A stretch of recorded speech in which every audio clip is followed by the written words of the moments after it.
Hi guys.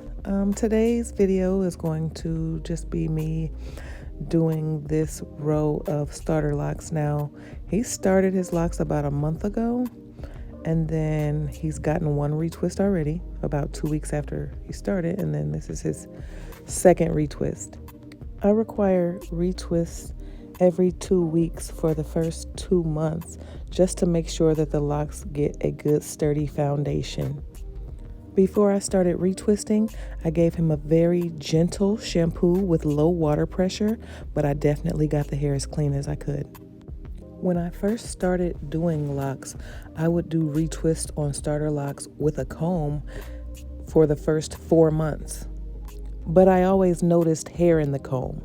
And since I know that hair locks because it sheds every day, any hairs that are ending up in my comb are hairs that are coming out of the lock and that are preventing it from locking, slowing down the locking process.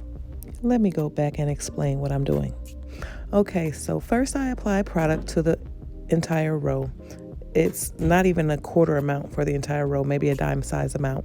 Then I start on one side and I part. I'm looking for where the part was last. Any hairs that don't want to go, I don't pull them. I just look for another part and move hairs that are happy to move.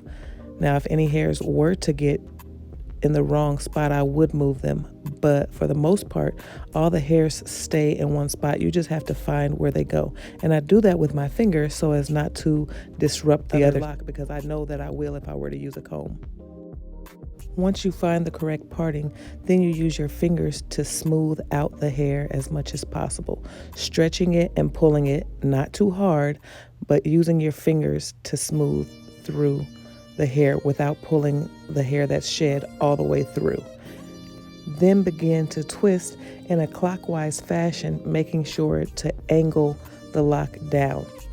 This part of the lock continued to puff out where the budding was, so I twisted it even further down and added it to the clip beneath it. You really want to try to clip past the budding. At 1 month's time, there should be enough budding that it's going to make the hair poof out if it dries without being tight. So you twist it tight and then you clip it all the way to the ends. If you see it puff out a little bit more, you want to twist that tight and then clip it again so that you can keep it all smooth and tight while it dries. If it dries like that, it'll stay like that, at least until it gets wet again. So we're parting, and then we're smoothing and stretching and twisting. I see tiny little loose hairs, so I'm wrapping them back around, twisting it clockwise, flat in a downward direction, and then clipping it as close to the bottom as I can possibly get it. Again, we're going to part it, stretch it. We're still parting, stretching and smoothing. I'm usually stretching and smoothing as I'm parting. Wrap any loose hairs.